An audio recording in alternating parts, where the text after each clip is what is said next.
今天我们穿越到唐朝的夏天。话说李白写《子夜40歌》时，专门给咱们整了个夏日限定版夏歌。这哪是诗啊，分明是盛唐顶流西施的出道纪录片。原诗全文：镜湖300里，菡萏发荷花。五月西施采，人看爱若耶。回舟不待月，归去越王家。镜湖300里，菡萏发荷花，一开场就是大手笔。300里镜湖铺满荷花，这场景比现在的普罗旺斯薰衣草田还夸张。李白这镜头语言绝了，先给个上帝视角的全景，波光粼粼的湖面被粉白荷花覆盖，像不像现代无人机拍摄的花海特效？接着突然切到西施的特写，素手轻挽莲蓬，绿罗裙与荷叶同色，这不就是唐代版的荷花仙子直播？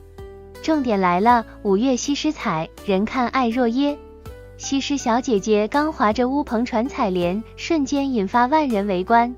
若耶溪直接被挤成早高峰的地铁口，划船的、拍照的、举着荷叶当应援牌的，把河面都堵住了。李白用爱字形容这盛况，比现在的人从众表情包还生动。要知道，在唐代，采莲可是全民参与的夏日狂欢，堪比现在的音乐节现场。都说出名要趁早，西施更绝，采莲当天就被越王的星探盯上了。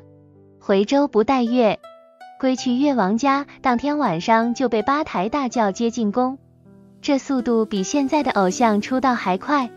不过人家可不是花瓶，勾践早就瞄准了她的美貌当秘密武器。李白在这里留了个悬念，为啥西施不直接去吴国，反而先回越王家？其实这里藏着大谋略，勾践要亲自验收产品，还安排了专业团队给西施进行3个月封闭式特训，学吴语、练礼仪、研究吴王喜好。这首诗最绝的是把自然景观和历史隐喻玩得团团转。满湖荷花既是夏日限定美景，又是西施命运的隐喻，盛开时万众瞩目，凋谢后成为政治工具。镜湖的300里碧波倒映的不仅是荷花，更是吴越争霸的刀光剑影。就像现在的流量明星，台前是风光无限的顶流，幕后是资本博弈的棋子。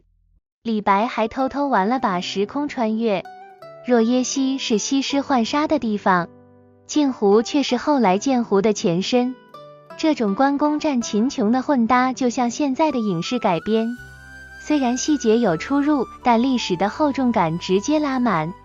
每次读这首诗，都能听见唐代的蝉鸣和采莲舟的桨声。李白用20字给咱们留下了盛唐夏日的全息影像，既有网红顶流的高光时刻，又藏着吴越争霸的权谋密码。下期带你们看秋歌里的长安城月光，记得点赞加个关注，我们下回见。